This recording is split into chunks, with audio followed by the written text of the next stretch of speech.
I'd like to talk today a little bit about responsibilities. Now, I hear every day in here men talking about their rights. Some talk about civil rights, some about constitutional rights, and even some few who understand natural rights. But there's a great difference, and individual, unalienable rights come with responsibilities. So let's take a look at rights according to Black's Law Dictionary.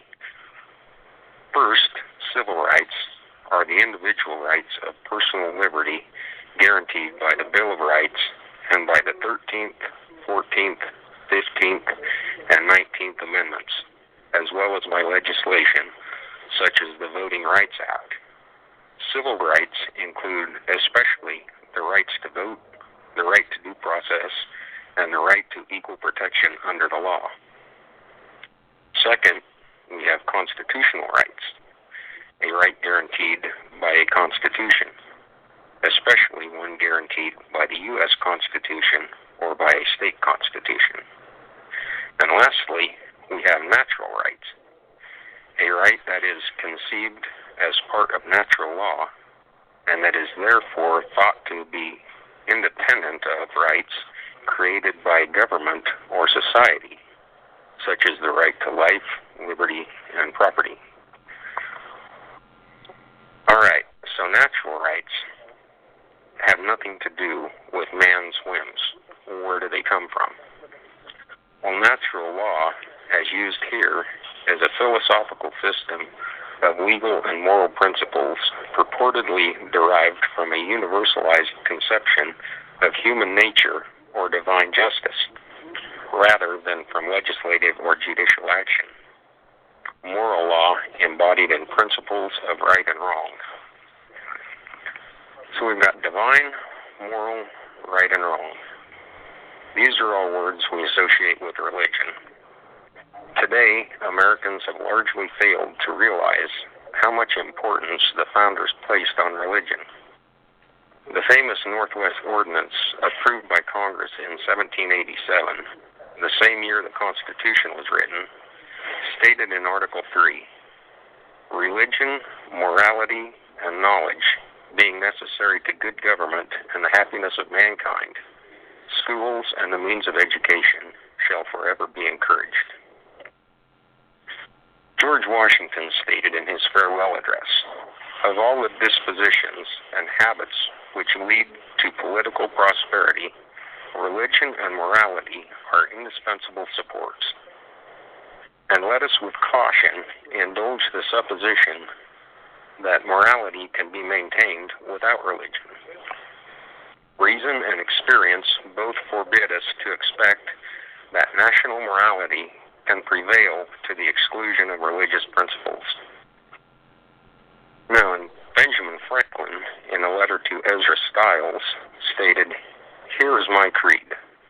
I believe in one God, the creator of the universe, that he governs it by his providence, that he ought to be worshipped, that the most acceptable service we render to him is in doing good to his other children, that the soul of man is immortal and will be treated with justice in another life, respecting its conduct in this.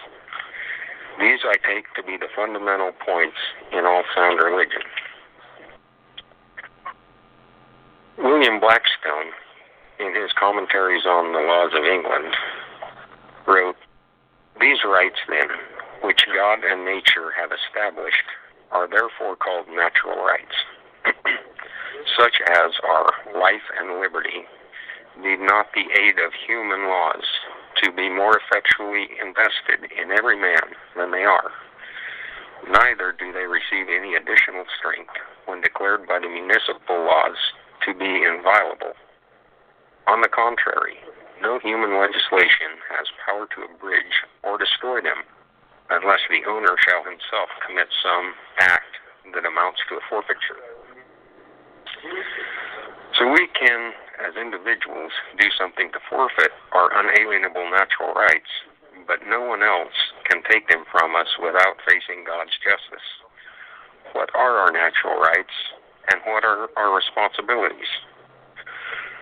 Cleon Skousen's 5,000-year leap, some of our rights are listed as the right to self-government, the right to bear arms for self-defense, the right to own, develop, and dispose of property, the right to make personal choices, the right to assemble, the right to petition, the right to contract, the right to free association, the right to a fair trial, the right to provide nature's necessities, keyword here, provide, air, food, water, clothing, and shelter, the right to provide personal security, the right to privacy, the right to use the natural resources, the right to barter and sell for gain, the right to the fruits of one's labor, the right to free speech, the right to free press, the right of free conscience, the right to choose a profession,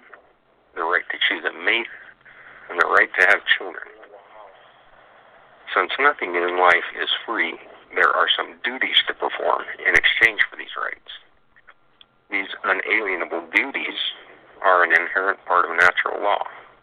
These are some of the most important. The duty to honor the supremacy of the Creator and His laws. As William Blackstone states, the Creator's law is the supreme law of the world. This law of nature, being coeval with mankind and dictated by God Himself, is of course superior in obligation to any other. It is binding over all the globe, in all countries, and at all times. No human laws are of any validity if contrary to this. The duty not to take the life of another except in self-defense. The duty not to steal or destroy the property of another. The duty of children to honor and obey their parents and elders. The duty to be honest in all transactions with others. The duty of parents and elders to protect, teach, feed, clothe, and provide shelter for children. The duty to support law and order to keep the peace. The duty to provide, insofar as possible, for the needs of the helpless, the sick, the crippled, the injured, and the poverty-stricken. The duty to honorably perform contracts and covenants, both with God and man. The duty to be temperate. The duty to become economically self-sufficient. The duty not to trespass on the property or privacy of another. The duty to maintain the integrity of the family structure. The duty to perpetuate the race. The duty to perform civic responsibilities, vote, assist public officials, serve in official capacities when called upon, stay informed on public issues, and volunteer where needed. The duty not to aid or abet those involved in criminal or antisocial activities. The duty to support personnel and public standards of common decency, and the duty to follow rules of moral rectitude. In order that laws are not subject to constant change due to despotism and arbitrary whims of man, we must realize where sovereign authority lies. I have recently been involved in an organization that was not based on natural law, with a healthy dose of morality. There are people involved who are potentially facing jail terms, and from what I understand, most of the leadership left, along with about half of the membership. The ones who left have a high moral fiber. I intend to hold the members of the party of this Western Republic to a higher standard. God bless. In liberty.